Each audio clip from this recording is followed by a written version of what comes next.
Welcome back to my channel exploring with Pinky. বাড়িতে অত্যন্ত সহজ পদ্ধতিতে এবং অল্প কয়েকটা উপকরণ ব্যবহার করে কেউ যদি ফ্রুট কেক বানাতে চান, তাও আবার ডিম ছাড়া, তাহলে কিন্তু এই রেসিপিটি আপনাদের সম্পূর্ণ দেখতে হবে। প্রথমে এখানে আমি 4টে কমলালেবু নিয়ে নেব এবং কমলালেবুগুলোকে ঠিক মাঝখান থেকে যেভাবে কেটেছি সেইভাবে কাটতে হবে এবং একটা ছাঁকনির মাধ্যমে আমি কমলালেবুর রসগুলো বের করে নেব। তারপর একটা ছোট্ট মিক্সি জার নিয়ে নেব এবং সেই মিক্সি জারে আমি হাফ কাপ চিনি গুঁড়ো করে নেব এবং দেখতে পাচ্ছেন এখানে একটা আমি কাপ নিয়ে নিয়েছি। এই কাপের মধ্যে অর্ধেক কাপ আমি নিয়ে নেব ময়দা। আর এখানে আমি ছোট ছোট বাটারি কিউব নিয়ে নিয়েছি, 4টে বাটারি কিউব, এবং এই বাটারি কিউবগুলো ছোট্ট একটা বাটিতে আমি ঢেলে দেবো এবং মাইক্রোওভেনে গরম করে নেব। এইবার হলো কেকের মিক্সচার তৈরি করার পালা। প্রথমে আমি একটা বড় বাটি নিয়ে নেবো এবং ওর মধ্যে আমি হাফ কাপ চিনি এবং হাফ কাপ ময়দা এবং এই যে কমলালেবুর রস থেকে রসগুলো ছাড়িয়েছিলাম সেই রসগুলো এর মধ্যে আমি দিয়ে দেবো। দিয়ে খুব ভালোভাবে কিন্তু আমাকে মিশ্রণটা রেডি করে নিতে হবে।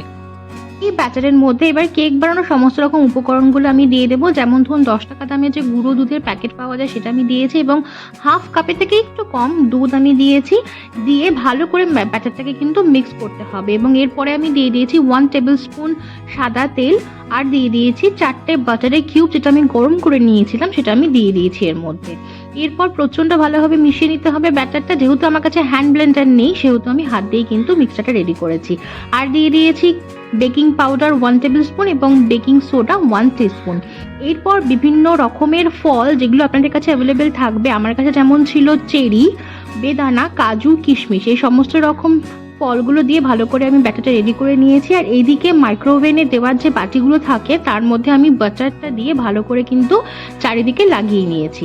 তারপর যে মিক্সচারটা আমি রেডি করেছিলাম কেক বানানোর জন্য সেই মিক্সচারটা আমি এর মধ্যে ঢেলে দেবো।